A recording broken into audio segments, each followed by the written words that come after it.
जब इंटरनेट बिल्कुल भी नहीं था, अब तो 5G का जमाना है। दहेज उस समय भी लिया जाता था, शादियां तोड़ी जाती थी, और आज अब हम सोशल मीडिया के युग में जी रहे हैं, युग ही कहेंगे इसे। इस समय भी यहाँ पर ऐसी तस्वीरें सामने आती है जहाँ पर बेटियों को आज उनके जीवन के सबसे खुशी वाले दिन ही यहाँ पर दहेज के लोभी जो हैं उनके सपने को चकनाचूर कर देते हैं। लाखों रुपए की डिमांड आज भी की जा रही है। माता पिता अपनी हैसियत से बढ़कर यहाँ पर दहेज के लिए कुछ धन इकट्ठा करते हैं, देते हैं, लेकिन डिमांड दिन पर दिन बढ़ती चली जाती है।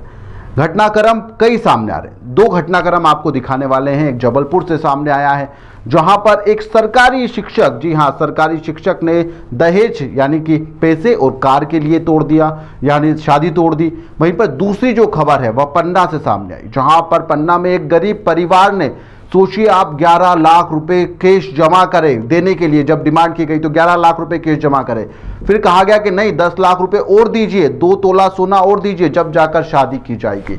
नहीं करोगे तो शादी तोड़ दी।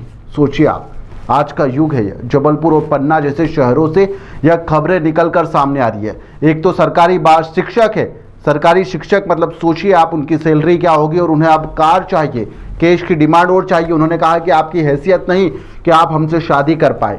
सबसे पहले बात जबलपुर की करते हैं। जबलपुर के त्रिमूर्ति नगर इलाके में यहाँ पर दहेज लालचियों ने दहेज के लालच में युवती से शादी के लिए इंकार कर दिया। 6 मई को शादी होने वाली थी। मामला गोहरपुरा के त्रिमूर्ति नगर का है। यहाँ पर कृष्णा कॉलोनी में रहने वाली युवती की शादी शैलेंद्र झलारिया, जो कि सरकारी शिक्षक है, उनसे तय हुई थी।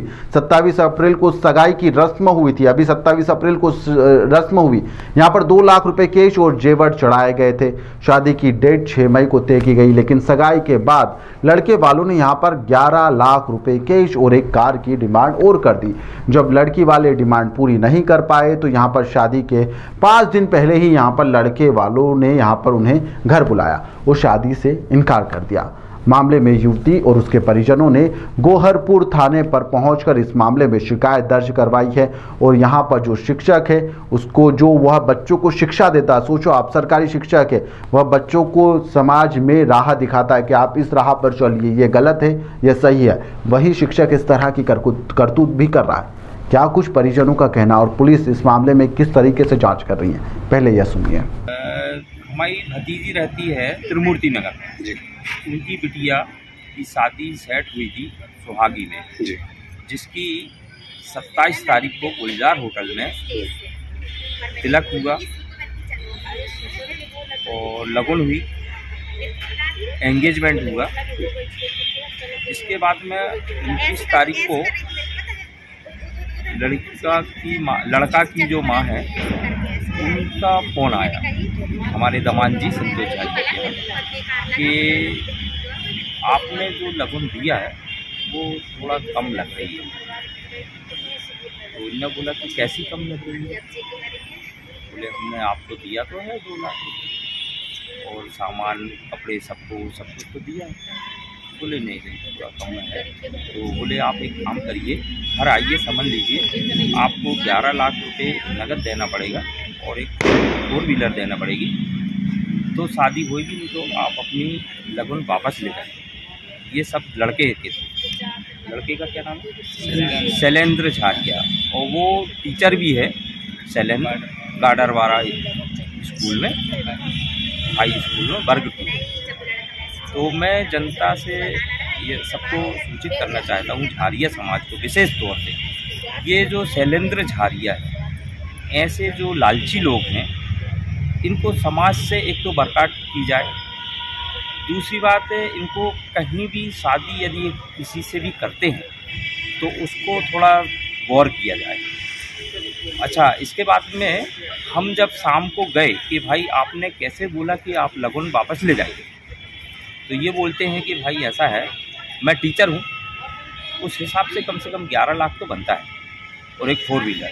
यदि आप नहीं दे सकते तो आप इसी वक्त यहाँ से चले जाइए और मैं उसी डेट में 4 शादी कर सकता हूँ। ऐसे लड़के की सोच है। और वो उनने बोला मुँह से, हम लोग के 5 लोग गए हुए थे, वो सब साथ में थे। इसके बाद में हमको भगा दिया उन्हें, बोले आप लोग जाइए, हम शादी नहीं कर सकते आप लोगों के साथ में। क्योंकि आपकी इतनी हैसियत नहीं है। सर थाने आए आप तो क्या? आज फिर हम लोग गए यहाँ उनकी FIR कराने, थाने आए हुए, गोहलपुर थाना। क्या लोगों को भी पुलिस ने बुलाया? हाँ, वो लोग भी आए हुए हैं। जी।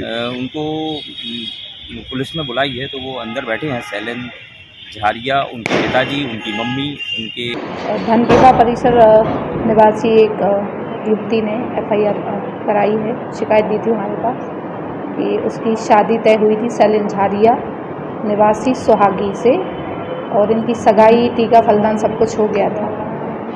और उसके बाद इन लोगों ने सगाई के दूसरे दिन ही इसके पिता से फ़ोन पे बोला कि 11 लाख रुपए नकद और एक कार चाहिए।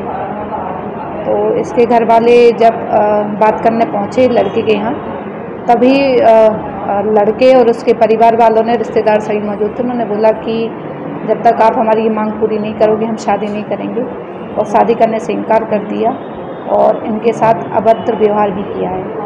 तो युवती की शिकायत पर थाना गोहलपुर में FIR दर्ज की गई है।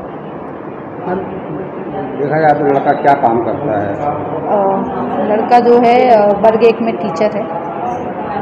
लड़की क्या करती है? लड़की अभी पढ़ाई कर रही थी। किन धाराओं के तहत मामला? 3-4 दहेज अधिनियम और 3-5 BNS के तहत FIR दर्ज की गई है। लड़के के ऊपर बहुत मामला लगा या उसके परिवार में? लड़का, उसका परिवार और कुछ उसके जो रिश्तेदार हैं, उसके बहन बहनोई, चाचा चाची, उन पर भी FIR दर्ज की गई है। आपका नाम? SI संध्या तिवारी, महिला ऊर्जा डेस्क प्रभारी, थाना गोहलपुर। यह जबलपुर की खबर थी। यहाँ पर तो परिवार, शिक्षित तो और सब कुछ था। अब खबर आपको दूसरी दिखाते हैं, पन्ना जिले की। पन्ना जिले के गुनोर थाना क्षेत्र के ग्राम अमरी की यह पूरी खबर है, जहाँ पर कविता की जिंदगी सबसे बड़ा, वह कविता अपने जिंदगी का सबसे बड़ा सपना देख रही थी, लेकिन वह चकनाचूर हो गया। दहेज के लालच में उसका जो प्यार करने वाला उसका जो साथी था, उसने इनकार कर दिया। हैसियत, कहा कि आपकी हैसियत नहीं है। 11 लाख रुपए का इंतजाम कर दिया था, 5 लाख रुपए पहले दे चुके थे। यहाँ पर एक आकाश नाम के लड़के से उसकी शादी होने वाली थी। उम्मीदें पूरी सज चुकी थी, परिवार ने तैयारियां तेज कर दी थी, लेकिन जब नए जीवन की शुरुआत करने का मौका आया तो यहाँ पर 11 लाख रुपए के अलावा 10 लाख रुपए और 2 तोला सोने चांदी से और मांगा गया। शादी के कार्ड छप चुके थे। बाद में जो रुपए दिए गए वह लड़की पक्ष के द्वारा मांगे गए तो देने से इनकार कर दिया गया। लड़के पक्ष ने यहाँ पर रिश्ता तोड़ दिया। तो यहाँ पर अब जो परिवार वाले हैं वह अपना सिर पकड़ कर बैठे हुए हैं। वह सोच रहे हैं कि आखिरकार अब किया क्या जाए, बेटे की शादी कैसे करें। 5 लाख रुपए जो दिए थे वह देने से भी इनकार कर दिया है। आनाकानी लगातार की जा रही है। लड़की पक्ष के लोग पुलिस के पास गए, कलेक्टर के पास गए, यहाँ पर गुहार लगाई जा रही है, लेकिन कोई सुनने वाला नहीं है। यहाँ पर कोई भी सुनवाई नहीं हो रही है। पहले पीड़ित परिवार का जो पिता है, उन्होंने कहा है कि हम सब जगह चले गए, हार चुके हैं, कहीं पर भी हमें मदद नहीं कर जा रही है। वहीं पर इस मामले में जो अधिकारी है वह कह रहे हैं कि फिलहाल इस मामले में जांच चल रही, जांच के बाद ही इस मामले में कार्रवाई की जाएगी। यह भी आप सुनिए। फरवरी की बात है जो ये बातें चल रही थी। इसके बाद उन्होंने कहा कि ये जो आपको दहेज लेना है ये पन्ना से ही लेंगे। मैंने कहा हाँ। बोले तो आप आ जाओ पन्ना और हम लिखवा दें। हम यहाँ से गए, वो लच्छीपुर में मिल गए हम दोनों। वहाँ बोले कि अभी आपको 10 लाख रुपए या 2 तोला चांदी और देना होगा। मैंने कहा महाराज मेरे इससे अधिक कोई गुंजाइश नहीं है। बोले तो यदि आपके पास देने को नहीं है तो हम आपके यहाँ शादी नहीं कर पाएंगे। कितने लाख मांगे फिर 10 लाख रुपए 2 तोला चांदी की डिमांड रखी। तो मतलब 2 तोला टोटल कितना हुआ जी? लगभग 21 लाख से ऊपर होता है। अब जब उन्होंने सत्कारा भेजा तो मैंने कार्ड आर्ड छपवा दिए, अपने 10-25 लोगों को निमंत्रण दे दिए। टेंट वगैरह, खाना बनाने वालों का ये सारा खर्च मुझको सहन करना पड़ा। 2 तोला सोना मांगा गया कि 2 तोला चांदी मांगा? नहीं, सोना। 10 लाख रुपए 2 तोला सोना अलग से। अच्छा, फिर उसके बाद आपने शादी के कार्ड छपवाए तो वे बांट दिए? तो आप 10-25 रिश्तेदारों को बांट दिए मैंने क्या कार्ड शादी के जी। इसके बाद जब उन्होंने मना किया तो मैंने अपने समाज को सुनाया, आवेदन दिया। समाज ने सभा रखी 23 फरवरी गुनौर, वहाँ वो आए नहीं।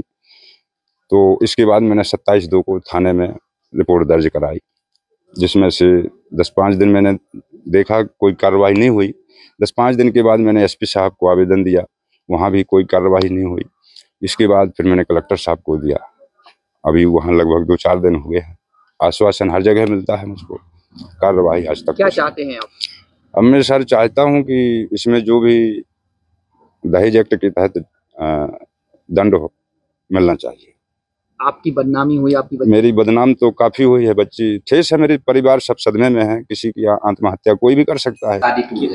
शादी टूट गई है उसकी। जी, हमारे पास एक ऐसा मामला आया है जिसमें 2 पक्ष हैं, जिसमें लड़की पक्ष का कहना है कि पहले एंगेजमेंट या जो भी है कुछ शर्तों पे पैसों का लेन देन हुआ है, उसके बाद और अधिक दहेज मांगने के इस टाइप का शिकायत है, जिसके कारण जो है वो शादी नहीं करने का निर्णय लिया गया है।